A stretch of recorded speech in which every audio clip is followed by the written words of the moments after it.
Good morning students. आज के video में हम नेक्स्ट टॉपिक पढ़ेंगे which is flame. In the previous videos we discussed about combustion, now we are moving towards the flame. So what is a flame? A flame is a shining zone in which a combustible gaseous material undergoes combustion producing heat and light. एक flame क्या होता है? जैसे आपने कोई एक candle को burn होते हुए देखा है तो उसके ऊपर जो आपको येलो कलर का एक शाइनिंग जोन दिखती है उसको क्या कहते हैं? फ्लेम कहते हैं। या आपने कभी गैस को जलता हुआ देखा हो किचन में, तो वो जो आपको ब्लू कलर का एक शाइनिंग स्ट्रक्चर दिखता है वो क्या होता है? फ्लेम होता है। तो वो फ्लेम एक्चुअली में है क्या? एक तो वो शाइनिंग होता ही है, ये आपने देखा है, लेकिन वो किस वजह से है? क्योंकि वहां पे एक कंबस्टिबल गैशियस मटेरियल, कंबस्टिबल का मतलब क्या है कि वो जो मटेरियल है वो बर्न कर सकता है। तो एक कंबस्टिबल गैशियस मटेरियल जो है उसमें कंबशन हो रही होती है, और जब कंबशन होती है तो क्या प्रोड्यूस होता है? खूब सारी हीट एंड लाइट प्रोड्यूस होती है। ठीक है, तो ये जो लाइट होती है वो हमें किस फॉर्म में दिखती है? Heat and light, they are seen in the form of flame. So combustible material can be gaseous, it can be liquid, or it can be solid. So all the gaseous combustible substances burn with the flame. जितने भी gaseous combustible substance है, जैसे कि आपने देखा है LPG जो liquefied petroleum gas है, तो वो गैस जो होती है जब हम उसको स्टोव में बर्न करते हैं तो क्या निकलता है? उसमें से ब्लू कलर का फ्लेम निकलता है। ऐसे ही लिक्विड, अगर आपने पेट्रोल को कभी बर्न होते हुए देखा हो कहीं पे, तो पेट्रोल में अगेन क्या होता है? एक फ्लेम प्रोड्यूस होता है येलो कलर का। देन सॉलिड कंबस्टिबल सब्सटेंसेस जो होते हैं, अगर हम उनको बहुत ही लो टेम्परेचर पे हीट करते हैं तब वो फ्लेम नहीं देते, लेकिन अगर हम उसका टेम्परेचर इंक्रीज कर दें तो क्या होता है? उस सॉलिड फ्यूल के अंदर कुछ मटेरियल ऐसे होते हैं जो गैशियस फॉर्म में कन्वर्ट हो जाते हैं। जैसे ही हमने उसका टेम्परेचर इंक्रीज किया, तो टेम्परेचर इंक्रीज करने से क्या होता है कि सॉलिड फ्यूल के कुछ सब्सटेंसेस जो कि हायर टेम्परेचर पे गैस पे बदल जाते हैं वो वेपराइज हो जाते हैं, और फिर वो बर्न करते हैं। और जब वो गैशियस मटेरियल बर्न करते हैं तो क्या होता है? फ्लेम प्रोड्यूस होता है। अब फ्लेम दो टाइप का हो सकता है, non luminous flame and luminous flame. So luminous का मतलब क्या होता है? ल्यूमिनस का मतलब होता है एक तरीके से चमक, लाइट, शाइन। तो एक नॉन ल्यूमिनस फ्लेम कैसा होता है? Blue coloured flame with very little light. तो नॉन ल्यूमिनस फ्लेम जो होता है वो ब्लू कलर का होता है, लेकिन उसके अंदर से जो लाइट प्रोड्यूस होती है वो बहुत ही कम होती है। जैसे कभी भी आपने किचन में देखा हो, किचन में अगर गैस स्टोव जला हुआ है तो ब्लू कलर का फ्लेम निकलता है उसके अंदर से। अगर आप लाइट बंद भी कर दोगे तो भी आपको किचन में आसपास ऐसा सच कुछ भी दिखाई नहीं देगा, क्योंकि जो ब्लू कलर का फ्लेम होता है वो बहुत ही लीस्ट एरिया के अंदर, बहुत ही कम एरिया के अंदर क्या करता है? थोड़ी बहुत लाइट देता है, लेकिन उसकी वजह से आसपास की चीज़ों को हमें देखने में हेल्प नहीं मिलती। और ये ब्लू कलर का फ्लेम कब ऑब्टेन होता है? किस सिचुएशन में ब्लू कलर का फ्लेम बनता है? ये बनता है जब फ्यूल जो है कंप्लीटली बर्न होता है। फ्यूल कंप्लीटली बर्न होने का मतलब क्या है कि उसको कंप्लीट ऑक्सीजन मिल रही है, कंप्लीट एयर मिल रही है, उसका कोई भी फ्यूल का पार्ट अनबर्न्ड नहीं रह रहा। तो उस केस में, जिस केस में खूब सारी एयर, सफिशिएंट एयर हो, कोई कमी ना हो ऑक्सीजन की, तो उस केस में ब्लू कलर का फ्लेम बनता है, और उसमें लाइट जो होती है वो बहुत ही कम होती है। तो वो हमें एक तरीके से आसपास की चीज़ों को देखने में हेल्प नहीं कर सकती। जैसे कि इसमें एग्जाम्पल हो गया एलपीजी, केरोसिन, तो ये ब्लू फ्लेम के साथ बर्न करते हैं। Next is non luminous flame. Non luminous flame कैसा होता है? येलो कलर का होता है with appreciable amount of heat and light. Means इसमें खूब अच्छे अमाउंट की हीट एंड लाइट हमें मिलती है। और कब ऑब्टेन होता है? जब इनकम्प्लीट एयर होती है, जब इनसफिशिएंट एयर होती है, जब ऑक्सीजन की कमी हो जाती है, तो उस केस में जो है येलो कलर का फ्लेम बनता है। जैसे कि ऑयल के अंदर क्या होता है? ऑयल जो होता है उसके मटेरियल जो है वो कम्प्लीटली बर्न नहीं कर पाते, तो कुछ ना कुछ अनबर्न सब्सटेंस रह जाता है।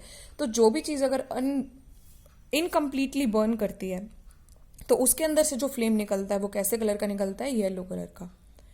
ठीक है, so non luminous flame means blue coloured flame with very little light, but luminous flame means, luminous का मतलब ही क्या हो गया? चमकदार। So this yellow flame will give appreciable amount of heat and light. So this appreciable amount of heat and light means that it will help in viewing other things also around. जैसे कि अगर आप एक candle का example लो, तो candle में वैसे दोनों ही जोन्स होती हैं, जिसमें ब्लू भी जोन होती है, ब्लू कलर भी होता है, कहीं पे येलो जोन भी होता है, बट येलो जोन जो है आपको वो बहुत अच्छे से दिखाई देता है कैंडल में। तो आप देखते हो कि कहीं पे भी आप कैंडल जलाते हो तो वो आसपास की चीज़ों को भी देखने में हेल्प करता है। तो that is a luminous flame, that is the luminous part of the flame.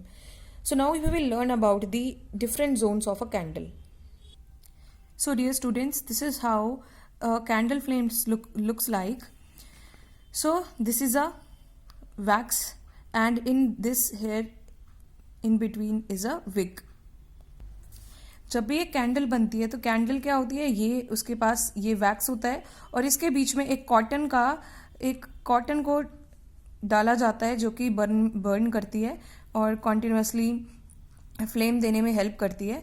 सो ये इसको क्या कहा जाता है, ये जो कॉटन का थ्रेड होता है, ये जो बाहर को निकला हुआ होता है, this is called as the wick. इसको विक कहा जाता है, जो कि एक अनस्पन कॉटन थ्रेड होता है। मतलब इस कॉटन थ्रेड को बुना हुआ नहीं होता, बस इसको बीच में लगाया जाता है वैक्स के। तो कैंडल जो होती है वो किसकी बनी होती है, पैराफिन वैक्स की बनी होती है। पैराफिन वैक्स जो होती है ये हमें कच्चे तेल में से, क्रूड ऑयल में से मिलता है। और जब हम पेट्रोल वगैरह बना रहे होते हैं तो कच्चे तेल में से हम पैराफिन वैक्स को भी निकालते हैं। तो जब हम इस पैराफिन वैक्स को क्या करते हैं, पैराफिन वैक्स के बीच में हम एक अनस्पन थ्रेड, एक कॉटन का थ्रेड लगा देते हैं जिसको विक कहा जाता है। तो कैंडल को जब हम लाइट करते हैं, हमने मैच स्टिक से इसको लाइट किया तो क्या होता है, वैक्स जो होती है वैक्स पिघलती है और ये हेल्प करती है, ये वेपर फॉर्म में कन्वर्ट होने लग जाती है हीट की वजह से, और फिर बर्न करके क्या बना देती है, एक फ्लेम बना देती है। सो मेनली अगर हम एक कैंडल को देखते हैं तो हमें कैंडल में डोमिनेटिंगली येलो कलर की जोन दिखाई देती है, बट एक्चुअली में जो कैंडल होती है उसमें 3 जोन्स होती हैं। The outermost is called as the outer zone of complete combustion, which is blue in color. Then in the middle is the middle zone of partial combustion, which is yellow in color, and then innermost of unburnt wax vapor, which is black in color. So सबसे बाहर वाली zone जो होती है, that zone is very faintly visible, means वो आपको बहुत अच्छे से दिखाई नहीं देती, बट अगर आप बहुत ध्यान से देखोगे तो आपको एक येलो पार्ट के आसपास बहुत ही थिन ब्लू कलर की एक लेयर दिखाई देगी। So this is the layer, this is the outermost layer, here complete combustion of the fuel takes place। तो यहाँ पूरा combustion होता है, तो इसलिए ये ब्लू कलर की होती है, लेकिन ये बहुत ही हल्की विजिबल होती है, आपको बहुत ही ध्यान से इसको देखना पड़ेगा। सो ये हॉटेस्ट पार्ट होता है जोन का, एंड यहाँ पे कंप्लीट कंबशन होती है। So outermost zone here it is very faintly visible and it is the hottest part of the candle flame, and also it is blue in color because of the complete combustion. Then comes the middle zone, which is which shows the partial combustion and it is moderately hot. Now यहाँ पे क्या होता है, ये bright yellow होती है और luminous होती है, मीन्स यहाँ पे येलो कलर की जो जोन आपको दिखाई देती है कैंडल में, that is the middle zone, और ये एक ल्यूमिनस जोन है। इसको ल्यूमिनस जोन भी क्यों कहा जाता है, बिकॉज ये येलो कलर का फ्लेम प्रोड्यूस करती है। तो यहाँ पे येलो कलर का फ्लेम प्रोड्यूस होगा तो खूब इसकी वजह से ही खूब सारी लाइट जो है वो हमें कैंडल की हेल्प से मिलती है। तो यहाँ पे इनकम्प्लीट कंबशन होने की वजह से क्या होता है, ये जो मिडल जोन होती है ये येलो कलर की होती है। तो मतलब अगर कहीं पे भी इनकम्प्लीट कंबशन होगा तो हमें येलो कलर मिलेगा फ्लेम में, और अगर कहीं पे कंप्लीट कंबशन होता है तो हमें क्या मिलता है, हमें ब्लू कलर मिलता है। तो यहाँ का टेम्परेचर कैसा होता है, मॉडरेटली हॉट होता है। फिर सबसे लास्ट में आती है सबसे inner most zone. Inner most zone क्या होती है, अनबर्न्ड वैक्स पार्टिकल, जो कि ब्लैक जोन होती है। So means inner most zone जो होती है it is black in colour, white is black in colour because it contains unburned particle. यहाँ पे एयर पहुंच ही नहीं पाती, ठीक है, यहाँ पे क्योंकि एयर जो है बाहर बाहर की साइड रह जाती है, बिल्कुल सेंटर की साइड पे, इनर मोस्ट साइड पे जो एयर है वो पहुंच ही नहीं पाती। तो अगर एयर पहुंच ही नहीं पाती तो वहाँ पे ना कंप्लीट कंबशन हो सकती, ना वहाँ इनकम्प्लीट कंबशन हो सकती। तो वहाँ पे मेनली क्या रहते हैं, अनबर्न्ड पार्टिकल जमे रहते हैं वैक्स के। तो ये कैसी जोन होती है, कैसे कलर की होती है, ब्लैक कलर की होती है। So it means candle has 3 zone. Outer most zone which is faintly visible is blue in color and is the hottest part of the zone. Then middle zone is moderately hot and yellow in color, and this flame is also called as the this middle zone is also called as the luminous zone, and the outer zone is also called as the non-luminous zone.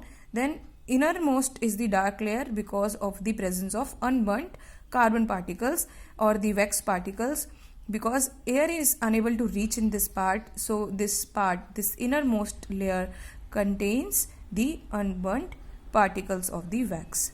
So this is all for the day. We will continue the chapter tomorrow.